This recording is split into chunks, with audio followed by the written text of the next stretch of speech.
اعوذ باللہ من الشیطان الرجیم بسم اللہ الرحمن الرحیم الحمد للہ رب العالمین والصلاة والسلام علی سید الانبیاء والمرسلین ومولانا ابی القاسم محمد ثم الصلاة والسلام على أهل بيته الطيبين الطاهرين المعصومين أما بعد فقد قال الحكيم في كتابه المجيد وفرقانه الحميد بسم الله الرحمن الرحيم ومن يعظم شعائر الله فإنها من تقوى القلوب۔ عزیزان محترم، قرآن مجید کی جس آیت کی میں نے تلاوت کی وہ سورہ حج کی آیت نمبر 32 ہے۔ اللہ سبحانہ و تعالی قرآن مجید کی اس آیت میں ارشاد فرماتا ہے کہ جو لوگ شعائر اللہ کا احترام کرتے ہیں، تعظیم کرتے ہیں، جو لوگ شعائر اللہ کی رسپیکٹ کرتے ہیں، تو فَإِنَّهَا مِن تَقْوَى الْقُلُوبِ، تو یہ دراصل ان کے قلوب کے تقوی کی نشانی ہے۔ گویا یہ اس بات کی عکاسی کرتا ہے کہ ہمارے اندر تقوی موجود ہے، اور اسی تقوی کے نتیجے میں ہم جو ہے شاعر اللہ کا احترام کرتے ہیں۔ آج کی مجلس اور کل کی مجلس میں آج اسی موضوع کے اوپر میں انشاءاللہ پڑھ رہا ہوں کہ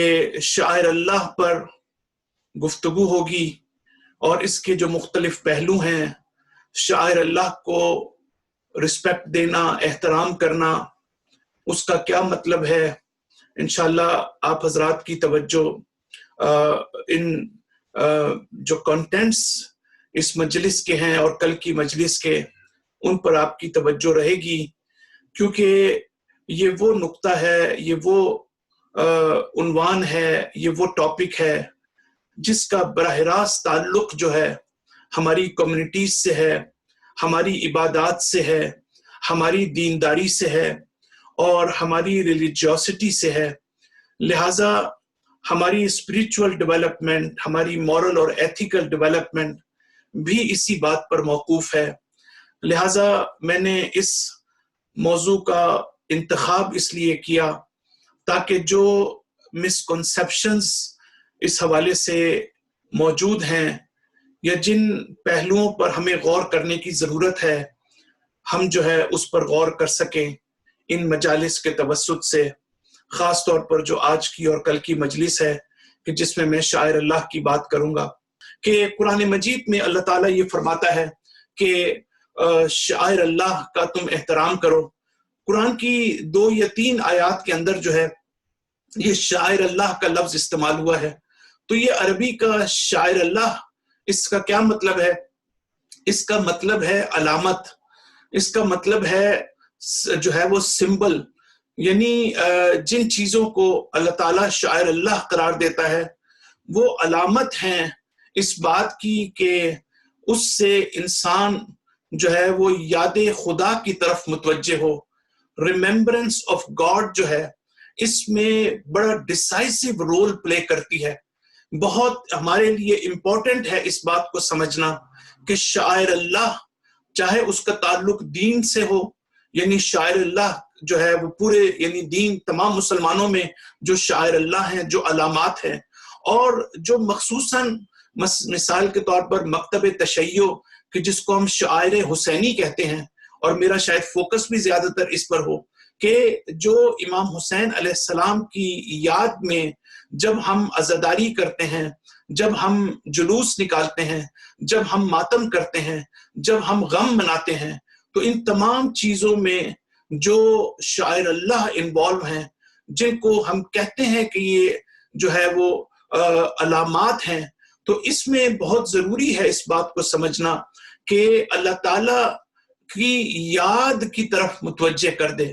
ایک چیز جو ہمارے لیے مثلاً اہم ہے وہ یہ ہے کہ وہ علامت ہے، وہ ایک طرح کا جو ہے ایک سائن ہے اس بات سے کہ ہم اللہ کی طرف اپنے آپ کو کنیکٹ کر سکیں، اللہ تعالیٰ کے ساتھ ہم اپنے آپ کو متصل کر سکیں۔ تو یہ یہاں سے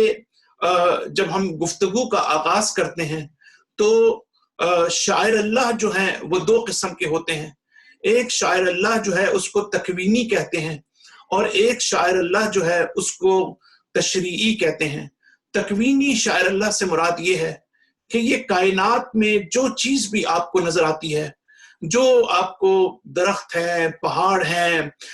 زمین ہے، سرسبز و شاداب جگہ ہیں، یہ ساری چیزیں جو بھی کائنات میں آپ کو چیز نظر آتی ہے وہ سب کی سب جو ہے وہ بنیادی طور پر شاعر اللہ ہیں، لیکن یہ تکوینی ہیں اور اللہ تعالیٰ کی طرف انسان کو متوجہ کرتے ہیں، اللہ تعالیٰ کے وجود پر دلالت کرتے ہیں۔ تو یہ لیکن ایک وہ ہیں کہ جو تشریعی ہیں، یعنی جن کو علامت قرار دیا گیا ہے۔ مسجد جو ہے وہ شاعر اللہ ہے، یعنی مسجد جو ہے وہ علامت ہے، یعنی اس بات کی کہ ہم مسجد کو احترام کرتے ہیں، مسجد کا رسپیکٹ کرتے ہیں، اس لیے کہ ہم اس کے ذریعے سے ریفلیکٹ کرتے ہیں اللہ تعالیٰ کی ذات پر، ہم اس کے ذریعے سے اللہ تک پہنچنے کی کوشش کرتے ہیں، ہم اس کے ذریعے سے قرب الہی کو ہم حاصل کرتے ہیں۔ اسی طریقے سے خود خانہ کعبہ جو ہے وہ بھی ایک علامت ہے، وہ بھی شاعر اللہ میں ہے۔ اسی طرح سے قرآن مجید کی آیت ہے کہ ان الصفا والمروہ من شعائر اللہ، سورہ بقرہ کی آیت نمبر 158، کہ حج پر جو مختلف سٹیجز ہوتی ہیں اور جو اعمال حج ہوتے ہیں، ان مختلف مقامات جو ہیں وہ بھی شاعر اللہ ہیں، یعنی صفا و مروہ کو بھی شاعر اللہ قرار دیا گیا ہے کہ ان کے ذریعے سے ہم ریفلیکٹ کر سکیں۔ تو پہلا میسج یہ ہے کہ یہ کوئی ضروری نہیں ہے کہ شاعر اللہ جس کو قرار دیا گیا ہے اس کا تعلق جو ہے وہ ایک تو مجموعی طور پر ہے کہ ہم جو ہے وہ مجموعی طور پر یہ کہتے ہیں کہ یہ شاعر اللہ ہے اور یہ علامات ہیں کہ جن کے ذریعے سے ہمارا فرض ہے کہ ہم اللہ تعالیٰ کے اپنا قرب حاصل کریں۔ لیکن ایک انڈیویجول مسئلہ بھی ہے، ایک چیز جو ہے وہ شاعر اللہ اس وقت ہے جب مجھے واقعاً اللہ کی طرف لے کے جائے، جب مجھے واقعاً اللہ تعالیٰ کے ساتھ متصل کرے۔ لیکن ایک ہی شخص کے لیے وہ ہو سکتا ہے شاعر اللہ ہو، جبکہ دوسرے کے لیے وہ شاعر اللہ نہ ہو، اس لیے کہ وہ اس کے لیے وہ علامت اہم ہوتی ہے، اس کے لیے وہ سائن اہم ہوتا ہے، اس کے لیے وہ سمبل اہم ہوتا ہے، اس کے لیے اس کے پیچھے جو حکمت ہوتی ہے، اس کے پیچھے جو فلسفہ ہوتا ہے، اس کے پیچھے جو اصل وجود ہوتا ہے، اس کی اہمیت کم ہوتی ہے اور علامت کی اہمیت زیادہ ہو جاتی ہے۔ یہ بالکل اسی طرح سے ہے کہ اگر ہم کسی روڈ پر جا رہے ہوں تو آپ نے دیکھا کہ سائن بورڈ لگے ہوتے ہیں روڈز کے اوپر، تو سائن بورڈ اس لیے نہیں ہوتے کہ ہم اپنی گاڑی کو وہاں روک کر ان سائن بورڈز کے نیچے بیٹھ جائیں، بلکہ سائن بورڈ اس لیے ہوتے ہیں کہ وہ ہمیں اپنے راستے کی طرف لے کے جائیں، وہ ہمیں سیدھے راستے کی طرف رہنمائی کریں، وہ ہمیں انحرافی راستے جو موجود ہیں کہ کہیں ایسا نہ ہو کہ ہم کسی ایسے راستے پر چل پڑیں جو ہمیں ہماری منزل مقصود سے الگ کر دے۔ لہٰذا اب آپ اس مثال کے اندر دیکھیں، وہی چیز بعین ہی ہماری کمیونٹیز کے اندر بھی ہے۔ بعض لوگوں کے نزدیک جو ہے یہی علامت جو ہے وہ اہم ہو جاتی ہے، یہی عزاداری جو ایک وسیلہ ہے کسی مقصد تک پہنچنے کے لیے، یہی جو نشانیاں ہیں اللہ تعالیٰ کی، یہی کہ جن کو ہم شاعر اللہ کہتے ہیں، یہی جو علم اور تابوت کی صورت میں ہے، یہی اگر وسیلے کی جگہ ہمارے لیے مقصد بن جائے، ہمارے لیے ہدف بن جائے، اور ہم اس کے ذریعے منزل مقصود تک پہنچنے کی بجائے ہم اس کے ذریعے اہل بیت کے توسط سے ہم اللہ تک پہنچنے کی بجائے ہم اس راستے پر جانے کی بجائے ہم وہیں پر سٹک ہو جائیں